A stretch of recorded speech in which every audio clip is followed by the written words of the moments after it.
Bienvenidos amigos, amigas, hermanos, hermanas. Ya estamos en el capítulo 2 de la primera carta de Pedro. De hoy vamos a ver el versículo 1 al versículo 8 en Aprende Biblia.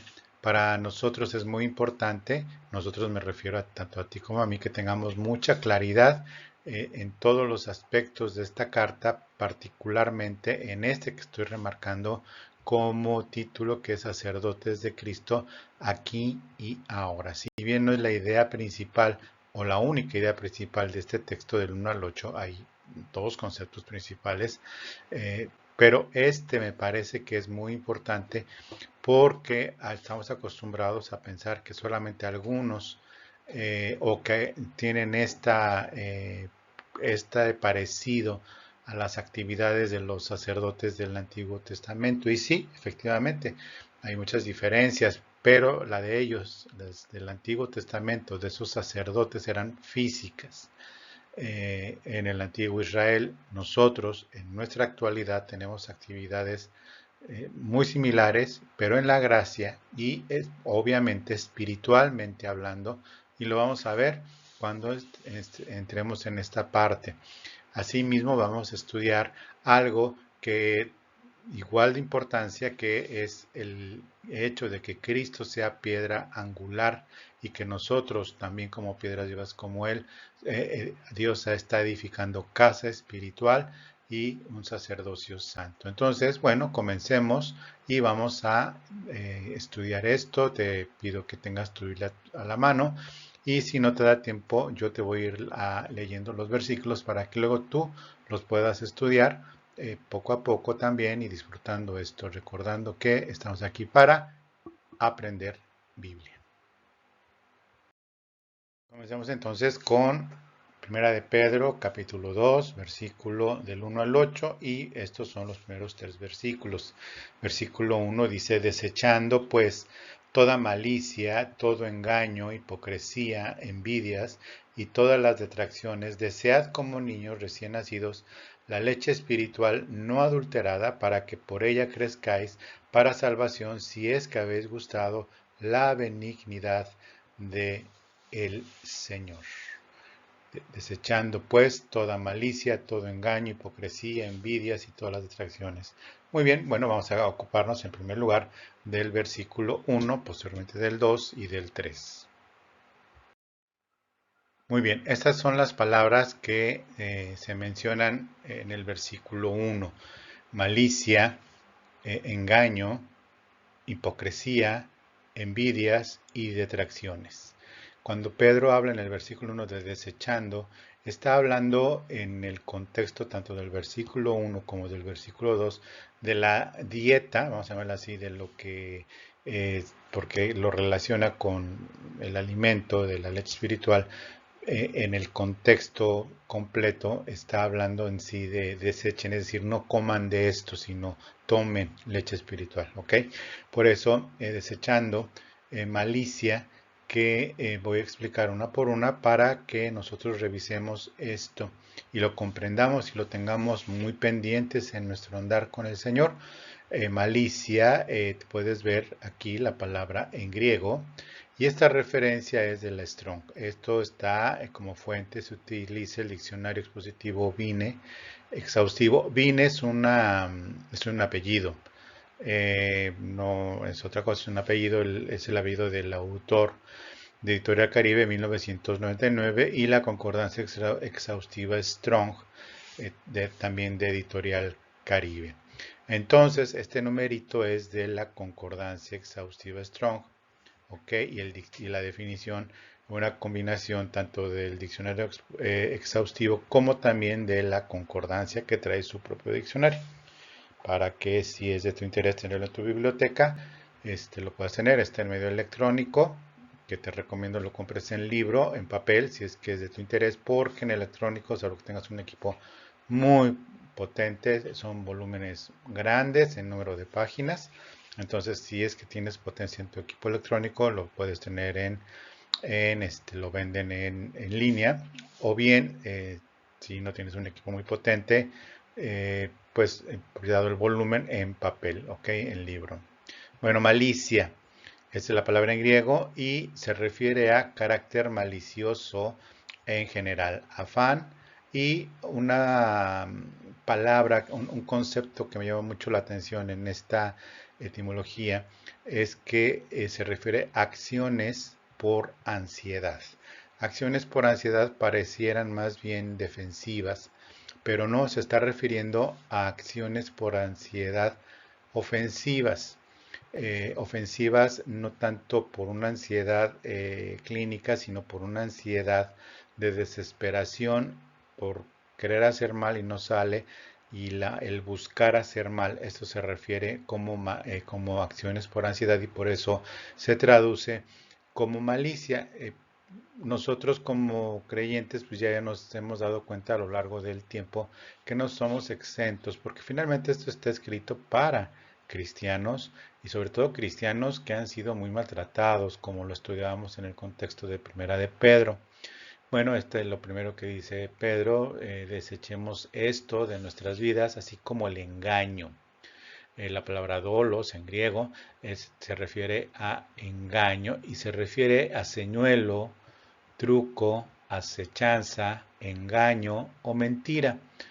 Este concepto de engaño se refiere a, sobre todo en la idea de hacer tropezar voluntariamente a alguien en la fe, mayor o menor en la fe, no importa, pero de engañar, es decir, algún señuelo consciente o inconsciente para hacer tropezar o acechanza, en el sentido de decir, la próxima que vas a ver, te la va a devolver. Engaño, literalmente engaño, se traduce tal cual, y mentira. En el concepto de la etimología como tal son todas palabras, sin embargo, Pedro lo está usando aquí mucho en el concepto de acechanza. De acechanza, en el buscando la oportunidad de hacer algún tipo de mal por ansiedad, ¿no? Es básicamente la idea original que se está manejando de Pedro al utilizar estas palabras. Luego habla de hipocresía, que viene aquí la palabra hipocrisis, muy interesante la palabra crisis, por cierto, pero aquí por encima de actuar bajo, actuar bajo una parte fingida. Actuar bajo una parte fingida es la palabra, o sea, es decir, pues no es mentir, pero es actuar fingiendo. Como son se refiere aquí más o menos a los actores de teatro antiguo. eh, Era un tipo de actuación bajo una parte fingida.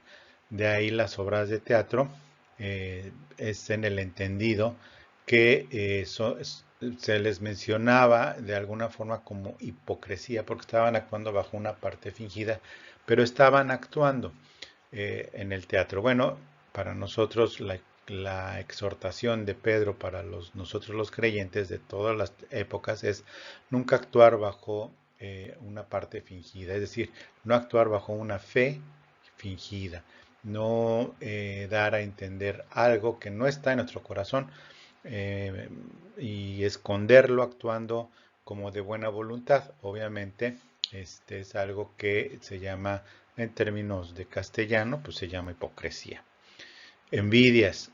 Envidias también es esta palabra en griego y básicamente habla aquí de mala voluntad o de celos. La envidia es querer tener lo de otro y tener coraje porque otro tenga cosas que uno quiere. Sin embargo, en la etimología griega, esta palabra envidia está refiriéndose a tener una mala voluntad y celos.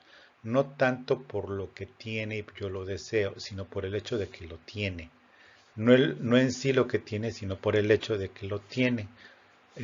No tanto el objeto del deseo, sino que tiene algo, lo que sea que yo quisiera, pero en sí la actitud de corazón es la mala voluntad sobre alguna otra persona, evidentemente, por tener algo, pero más el desearle o actuar de una manera equivocada, actuar de una manera que pueda llegarla Pues a lastimar en el sentido de juicios, palabras, etcétera.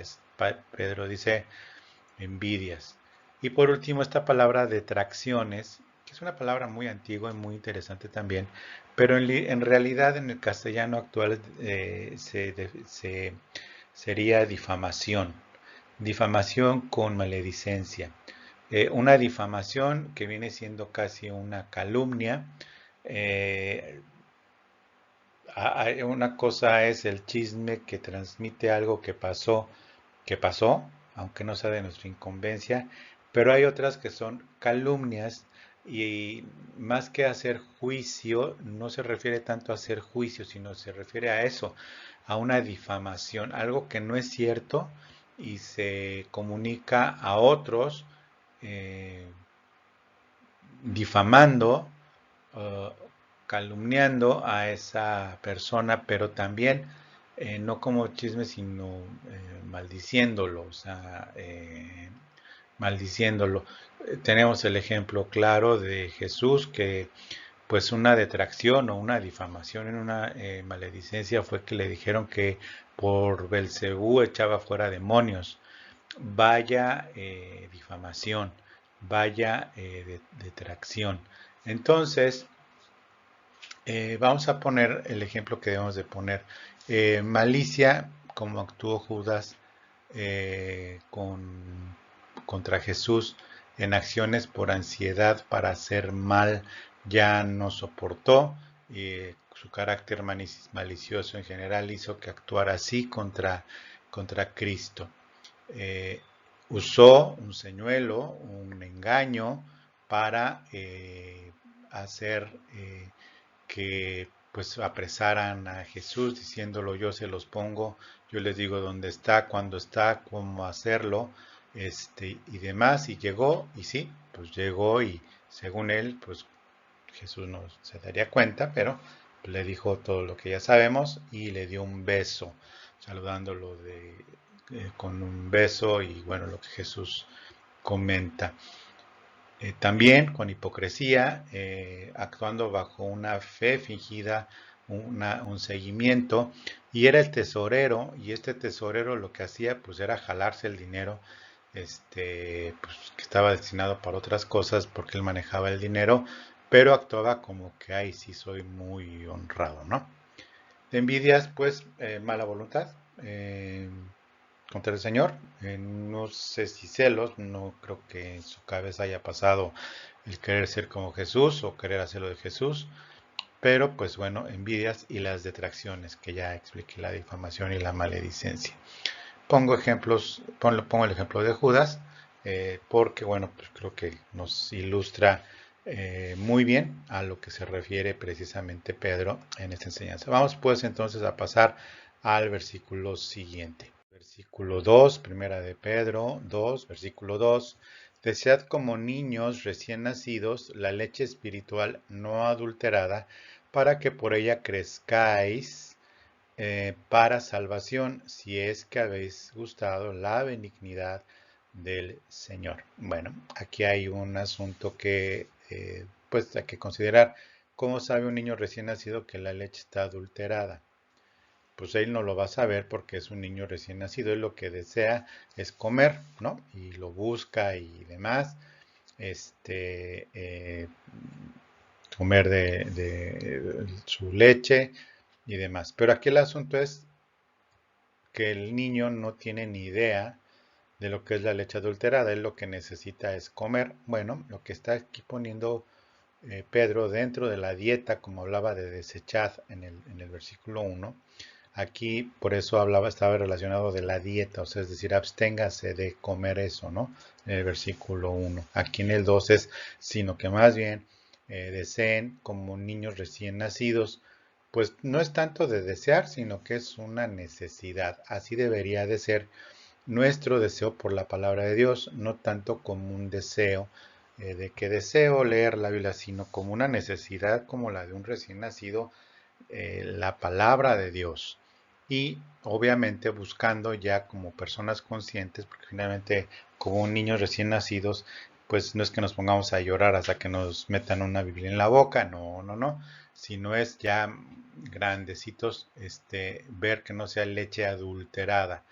¿Cuál es la leche adulterada? Pues es, al menos con el viejo recuerdo de la Conasupo, los de mi edad me entenderán, pues leche con agua, ¿no? Esa es adulterada, no sé cómo haya, no sé si haya otra forma de adulterar la leche, pero pues ni tampoco sé cómo se podría adulterar la leche en aquel entonces, porque no creo que haya habido leche en polvo como ahora, sino era la leche que salía de su madre, del pecho de su madre, los niños que amamantaban a sus bebés. No sé cómo sería una leche adulterada en ese entonces, la verdad, ni me puedes investigar. Pero lo que el concepto es leche adulterada.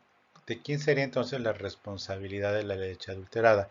Pues obviamente de los que enseñan la palabra o de los que la oyen, pero la exhortación con otra parte y con muchas partes de la Biblia de examinarlo todo, retener lo bueno, como predicaba el domingo anterior, y demás, pues sí, ver que no sea leche adulterada, es decir, que no sea palabra de Dios adulterada. ¿Cómo se puede adulterar la palabra de Dios? De mil formas, de mil formas. Pero el concepto de leche adulterada está refiriéndose, ya poniéndolo en términos de la Biblia, de la palabra de Dios, de rebajada. Así como se hace mucha leche rebajada al adulterarla, al ponerle agua, para que se haga mucha pero no tan nutritiva, precisamente lo relaciona con el crecimiento y la leche adulterada, es decir, la palabra de Dios adulterada es la que está rebajada con paja, con verborrea, con cosas que no nutren el espíritu ni el alma para crecer, sino que hacen crecer solamente pues, el ego, el sentirse bien, el hecho de sentirse bien no significa que estamos creciendo. El hecho de sentirse a gusto en algún lugar donde se habla Biblia no significa que estamos creciendo espiritualmente. El hecho de escuchar muchas predicaciones tampoco significa que eso nos vaya a ayudar a crecer. Lo único que nos va a ayudar a crecer es la leche no adulterada, es decir, la Biblia no rebajada, sino como tal, conforme a lo que quiere decir, no sacando de texto, no sacando de contexto el texto, haciendo un pretexto para hacer lo que yo quiera y sentirme bien, o al menos no sentirme mal, ¿no? Porque muchas personas en el que están siendo voluntaria o involuntariamente tomando leche adulterada, muchas veces es para no crecer, sino para no sentirse mal. Y pues evidentemente no hay crecimiento, porque finalmente dice para que crecéis, porque es para salvación. No que si dejamos de crecer perdamos la salvación, pero si dejamos de comer, lo único que pasa es que si alguien deja de comer no de tomar agua, sino de comer, el límite es hasta 40 días, como es Jesús cuando ya tuvo hambre, pero tuvo hambre, bueno, a lo mejor alguien tiene hambre a los 4 minutos, pero físicamente un ayuno, pues hasta 40 días y pasando de ese límite, ya hay peligro de muerte. Eh, por eso los ayunos ni siquiera son, perdón, recomendables para ciertas personas. Entonces, pues aquí es para crezcáis, para salvación. Si se deja de comer tanto tiempo, pues sí, entramos en peligro de muerte, pero de muerte, pues, que es separarnos del Señor voluntariamente. Y aquí pone un sí condicional, es decir, todo lo anterior no tiene sentido si no hemos recibido y gustado la benignidad del Señor. Y habla la palabra nuevamente gustado, es decir, saboreado, y nuevamente está relacionado con la dieta. Gustado se refiere al haber saboreado la benignidad del Señor, haber saboreado la leche buena, no adulterada del Señor, habiendo dejado de comer todo lo anterior del versículo, de alimentarnos o de autoalimentarnos de todo lo anterior del versículo 1, aquí seguimos en el mismo contexto de dieta, donde dice si es que habéis gustado, saboreado, comido y deleitado de la benignidad del Señor. Evidentemente, aquí se crece para salvación, pero si no hemos gustado, saboreado lo que es la salvación, lo que es el amor de Dios, lo que es el ser salvos, y al haber experimentado ya, aunque sea una sola vez, el ser bien alimentados por el Espíritu Santo con la palabra de Dios, pues ya hemos gustado de esa benignidad del Señor por lo menos una vez, y es precisamente a lo que se refiere. Bueno, vamos pues a pasar al versículo 13, en donde ya cambia de tema. Pedro, vamos a revisarlo. Bueno, en la lámina pasada dije que íbamos a ver el versículo 3, lo vimos. Vamos a revisar el versículo 4 y 5, que son los siguientes. Dice, acercándoos a él piedra viva, desechada ciertamente por los hombres, mas para Dios escogida y preciosa. Vosotros también, como piedras vivas, sed edificados como casa espiritual y sacerdocio santo, para ofrecer sacrificios espirituales aceptables a Dios por medio de Jesucristo. Por medio de Jesucristo. Bueno, aquí tenemos subrayada la palabra acercándoos. Aquí el concepto que se maneja de acercándose a él, piedra viva, está hablando en un contexto de permanecer en él, acercándose, no tanto porque si te acercas es porque estás lejos o puedes alejarte. Aquí lo que está diciendo Pedro, más bien, la palabra como tal en sí acercándose significa manteniéndose cerca a él, pero está hablando ya de un concepto nuevo, piedra viva. Bueno, aquí como está hablando Pedro ya de otra cosa diferente a la dieta, está diciendo al altar del sacrificio que era de piedra como tal, dice acercándoos a él piedra viva, es decir, acercándote como se acercaban anteriormente los sacerdotes al altar para hacer sacrificios como parte de esa casa espiritual y sacerdocio santo, pero al acercarse a esa piedra viva, que después habla en otro contexto de la piedra viva, aquí está hablando de la piedra viva del altar vivo, que es Cristo mismo acercándose a él, piedra viva, ¿sí? Comenta entre paréntesis, desechada ciertamente por los hombres, mas para Dios escogida y preciosa, vosotros también, ¿sí? Pero ahora como piedras vivas, es decir, como nosotros mismos siendo un altar de sacrificio, ¿sí? Habla en doble contexto. El acercarse como los sacerdotes de antes a un altar pues hecho con mano humana, finalmente. Aquí está hablando acércate a esa piedra viva, que ese altar de sacrificio es Cristo mismo, pero ahora tú también como piedra viva, ¿sí? Precisamente dice vosotros también como piedras vivas, como Cristo, dice sed también edificados y significa construidos o levantados, pero no habla de una edificación de un edificio o una casa, sino habla como la edificación o la construcción de un altar vivo, como un templo vivo, ser edificados como, ¿sí? Casa espiritual. ¿Cómo se acabo de decir que no se refiere a una casa? Bueno, cuando habla de casa espiritual se está refiriéndose a la descendencia de tal como la casa de David, la casa de Aarón, como de la casa de tal y tal, se acostumbra a este término, no la casa, la construcción per se como tal, y sacerdocio santo, y ese sacerdocio santo es precisamente para en ese altar vivo sacrificios espirituales, ya no del Antiguo Testamento, sino de la ley, sacrificios espirituales aceptables a Dios y por medio de Jesucristo. Vamos a entrar en detalle entonces a lo que se refiere casa espiritual y sacerdocio santo. Un comparativo entre el sacerdocio del Antiguo Testamento y el Nuevo Testamento. En primer lugar, bueno, aquí vemos que el Señor está hablando de casa espiritual. Una casa espiritual, como el Antiguo Testamento está hablando de la casa de Aarón. La casa de Aarón, vemos entonces que tenemos Primera de Crónicas 23, 28. Te lo voy a leer.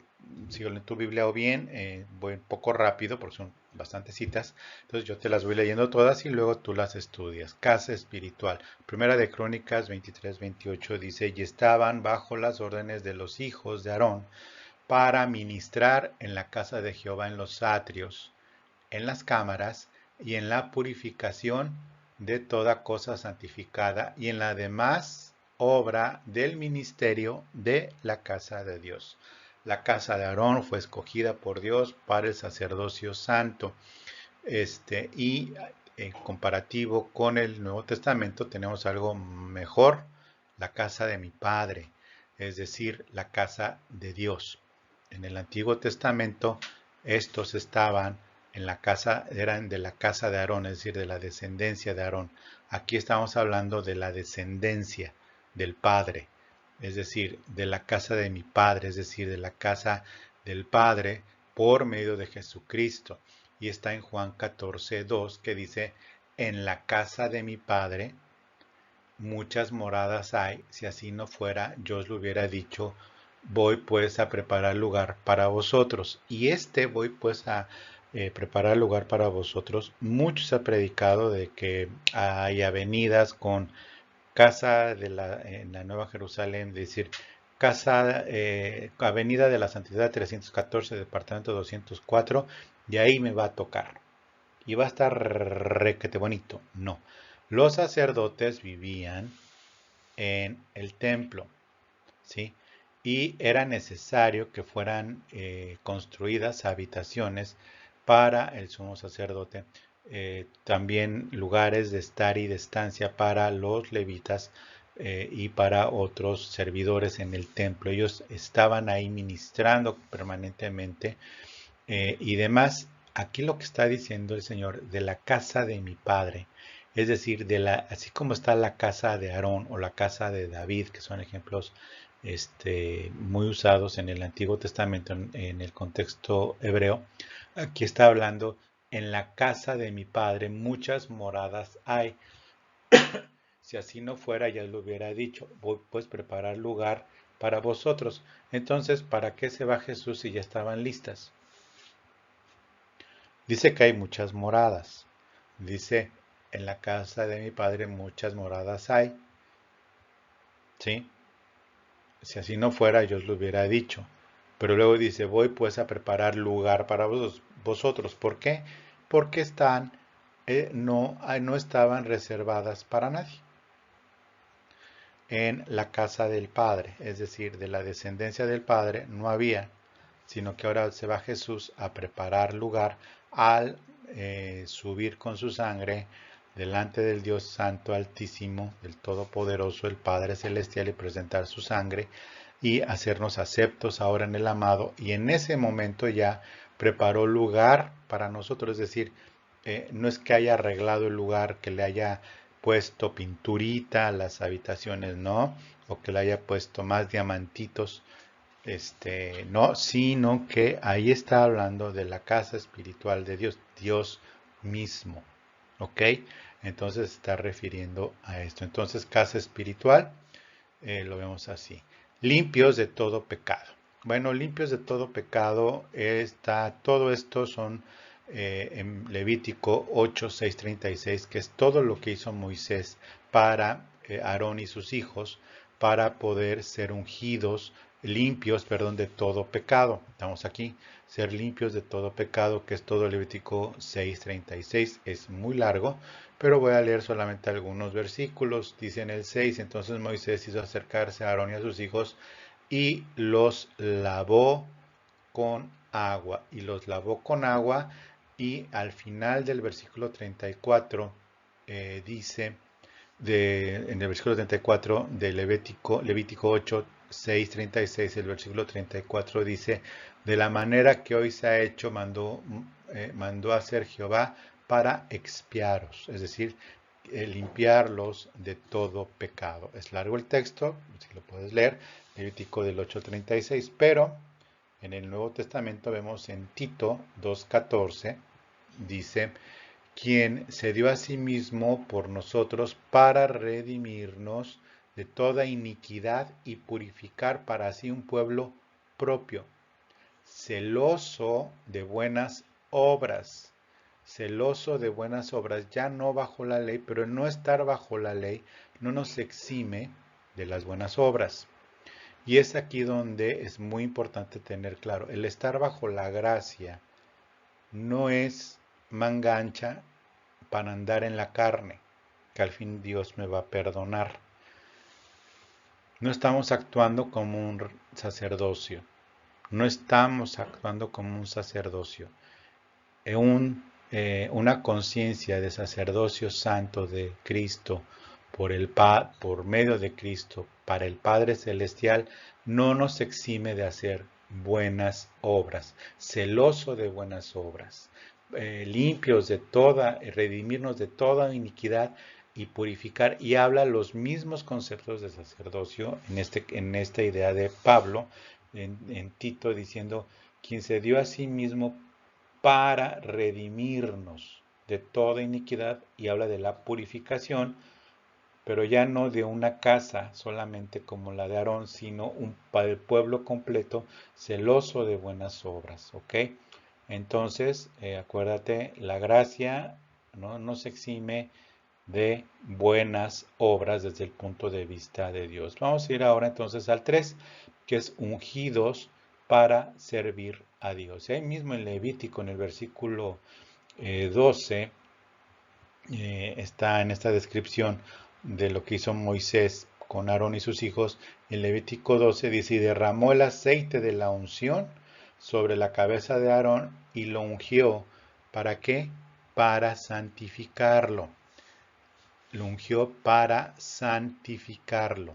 Vamos ahora al Nuevo Testamento. Nosotros, como sacerdotes del Dios Altísimo por medio de Jesucristo, dice 1 de Juan 2:20, pero vosotros tenéis la unción de santo y conocéis todas las cosas. Y dice, y conocéis todas las cosas. ¿Qué se refiere a conocéis todas las cosas? Entre Levítico 8:12 y 1 de Juan 2:20, lo que sí te puedo decir es que la unción no es para hacer milagros. La unción no es para demostrar poder.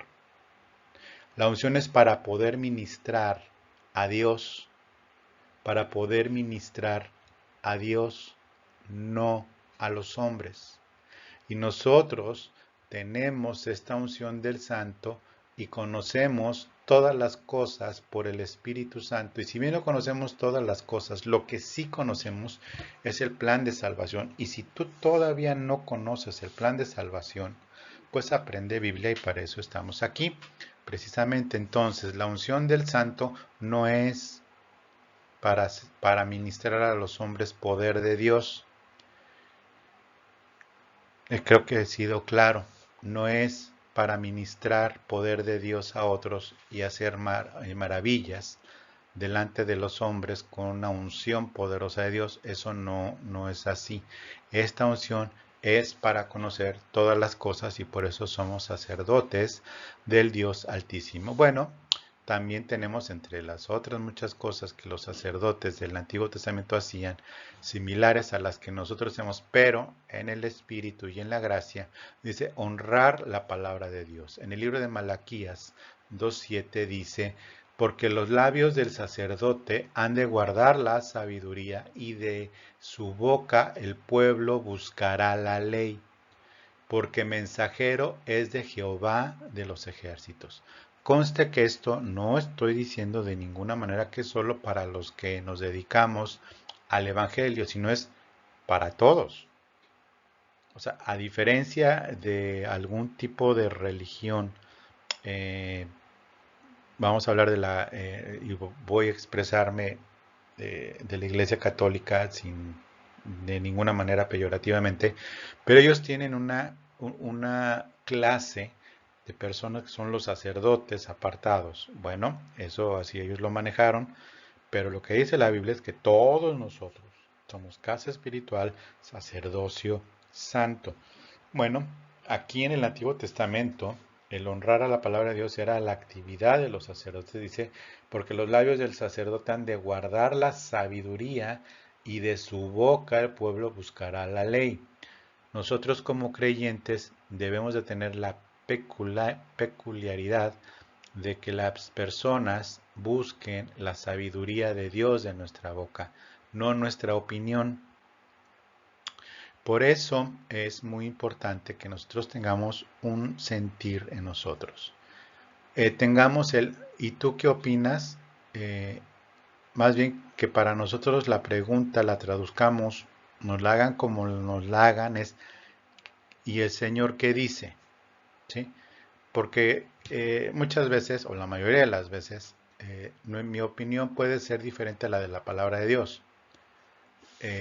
Sensata, insensata, correcta o incorrecta, y demás, es cuando pregunten, ¿y tú qué opinas? Como sacerdocio de Dios debemos de pensar inmediatamente, ¿y qué dice Dios? Espérate, más que yo qué opino o qué pienso, qué dice Dios. ¿Por qué? Porque Jesús en 14:21 dice claramente, el que tiene mis mandamientos y los guarda, este es el que me ama, y el que me ama será amado por mi Padre, y yo le amaré y me manifestaré a él. ¿Cómo se manifestará a nosotros? Porque está Jesús hablando de sus mandamientos y el que los guarda, ese es el que ama al Señor, y cuando amamos al Señor, Él también será amado por mi Padre y yo le amaré, entonces me manifestaré a Él como dándonos sabiduría, entendimiento, un profundo amor y dándonos un conocimiento de Dios, y por eso tendremos la capacidad de hablar sabiduría, hablar la palabra de Dios, expresar la palabra de Dios, y para eso son la importancia, nuevamente insisto, de saber Biblia y aplicarla y vivirla y disfrutarla. Tenemos entonces ya el número 6, que es guiar a muchos. En este mismo Malaquías 2:6 dice, y la verdad estuvo en su boca, e iniquidad no fue hallada en sus labios. En paz y en justicia anduvo conmigo, y a muchos hizo apartar de la iniquidad. Está hablando de Leví. Bueno, la ley de verdad estuvo en su boca, por lo que acabo de expresar en el versículo anterior, e iniquidad no fue hallada en sus labios. En paz y en justicia anduvo conmigo, y a muchos hizo apartar de iniquidad. Bueno, nosotros, ¿qué hacemos? Pues lo que nosotros hacemos es lo que dice en Gálatas 5:16. Dice, digo pues, andad, ¿te acuerdas que dijo anduvo conmigo? En Malaquías 2:6 dice, y en justicia anduvo conmigo. Bueno, aquí en Gálatas está diciendo, digo pues, andad en el Espíritu, es decir, conmigo, y no satisfagáis los deseos de la carne. Mira, el hecho de no satisfacer los deseos de la carne y andar con el Señor hace que guiemos a personas, no a mal, sino a bien. ¿Sí? El hecho de no satisfacer los deseos de la carne, los que estén a nosotros, con nosotros, cerca o recurran a nosotros, o el hecho de que no haya nadie, pero de lejos te vean o me vean y demás, acerca a Dios a las personas lejos de alejarlas. Y ese es el trabajo del sacerdote, hombre o mujer, en el Nuevo Testamento, en la gracia. Guiar a Dios a muchos. De hecho, es el mismo versículo 6 de Malaquías, dice, y a muchos hizo apartar de iniquidad. Si guiar a muchos a andar con Dios y guiar a muchos. Bueno, en Gálatas 6:1 y 2 dice, hermanos, si alguno fuere sorprendido en falta alguna, vosotros que sois espirituales, restauradle con espíritu de mansedumbre, considerándote a ti mismo, no sea que tú también seas tentado. Sobrellevad los unos las cargas de los otros y cumplir así que la ley de Cristo, no la ley de Israel, sino la ley de Cristo, como sobrellevando los unos las cargas de los otros, y si alguno es espiritual, pues que le restaure, ¿no? Pero con mansedumbre, y pues por supuesto considerándote a ti mismo, no sea que tú también seas tentado. Antes de hacer cualquier otra cosa, considera este texto. Bueno, mensajeros de Dios. Vamos a regresar a Malaquías, pero en el versículo 7. Dice, porque los labios del sacerdote han de guardar la sabiduría y de su boca del pueblo buscará la ley, porque mensajero es del Señor.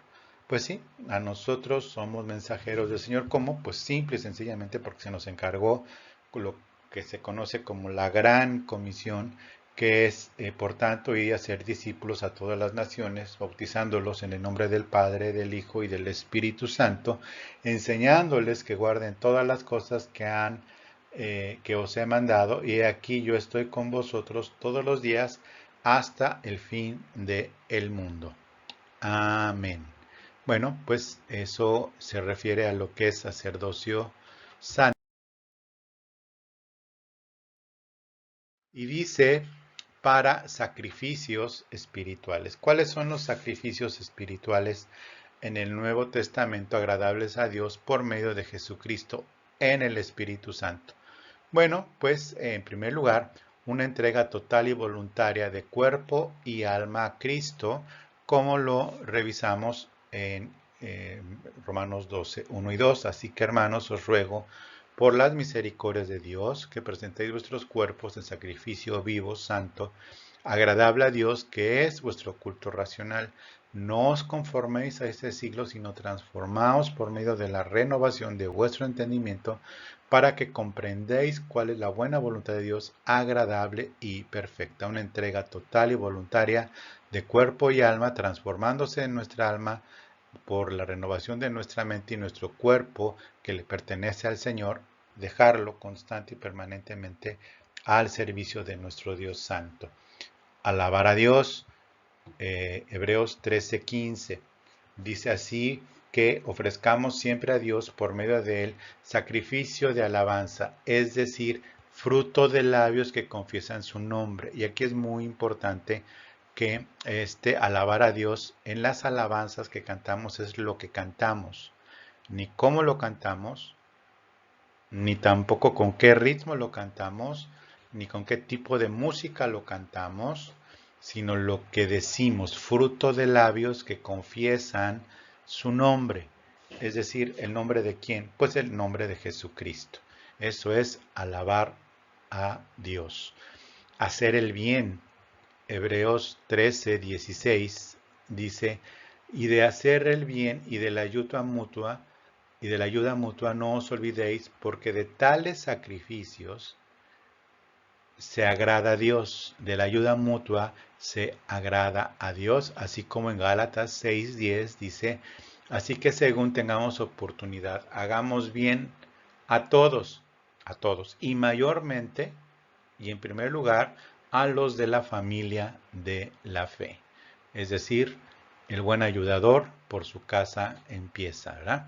Ofrendar para los santos y los siervos es algo de lo que se agrada Dios y es un sacrificio espiritual. Segunda de Corintios 9, 12 y 13 dice Pablo a los Corintios, porque la administración de este servicio no solamente suple lo que a los santos falta de lo material, por supuesto, sino que también abunda en muchas acciones de gracias, que son sacrificios a Dios, pues por la experiencia de esta administración glorifican a Dios por medio de la obediencia que profesáis al Evangelio de Cristo y por la liberalidad de vuestra contribución para ellos y para todos.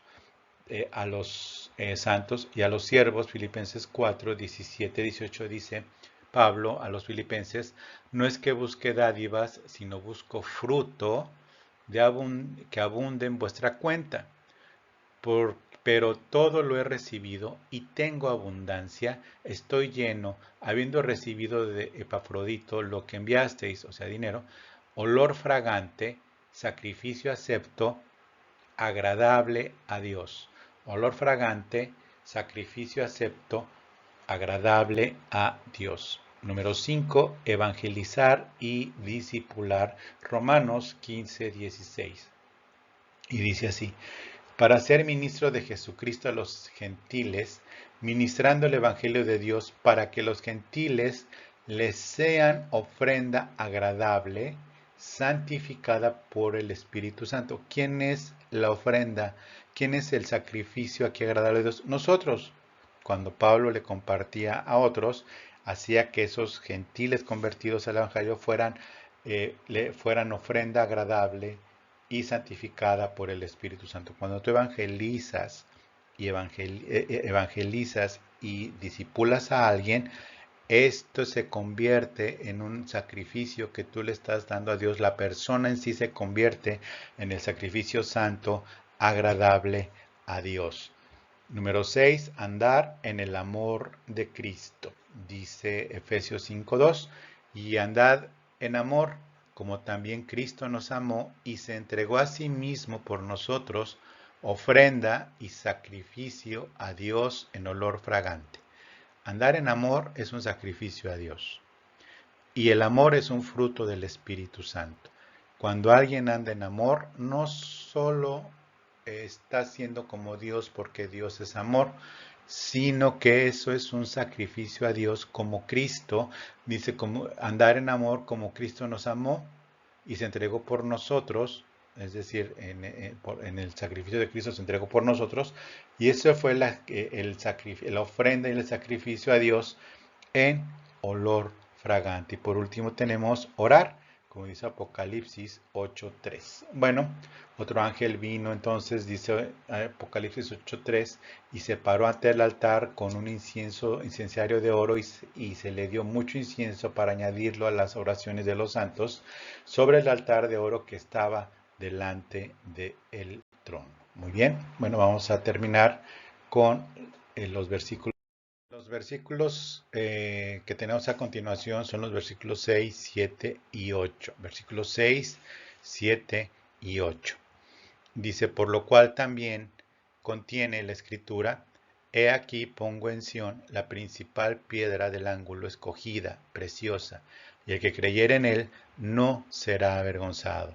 Para vosotros pues, los que creéis, él es precioso, pero para los que no creen, la piedra que los edificadores desecharon ha venido a ser la cabeza del ángulo, y piedra de tropiezo, y roca que hace caer, porque tropiezan en la palabra de Dios, siendo desobedientes, a lo cual también fueron destinados. Aquí tenemos en la ilustración la piedra preciosa, preciosa que es Cristo, y las piedras comunes y corrientes, a diferencia de las piedras preciosas, vivas, que somos nosotros los que creemos. Tenemos aquí pues esta imagen que lo dice todo. Aquí es muy importante resaltar, bueno, Pedro está usando textos del Antiguo Testamento de una manera magnífica, guiado por el Espíritu Santo. Dice que la Escritura dice que en Sión puso esa piedra a la cabeza del ángulo, escogida y preciosa, pero que el que no creyera en él, que el que creyera en él no será avergonzado, o sea, nosotros no saldremos avergonzados, y es algo que debes de tener subrayado. Nunca por creer en Cristo y hacer lo que dice su palabra, seremos avergonzados. Nunca. Es muy importante que lo tengas presente. Y lo pone como cabeza del ángulo. ¿Y qué hace? Para algunos, para salvación, y otros para tropiezo. ¿Por qué? Porque tropiezan con la palabra de Dios, a lo cual pues también estos han sido destinados desde antes de todos los tiempos. Bueno, con eso terminamos entonces esta lección. Quiero decirte que Dios te bendiga y recuerda siempre, siempre recuerda lo importante que es aprender Biblia. Te agradezco el tiempo, estudié estos versículos y que Dios te bendiga, y nos veremos entonces en la siguiente continuando con Segunda de Pedro. Muchas gracias y aprende Biblia.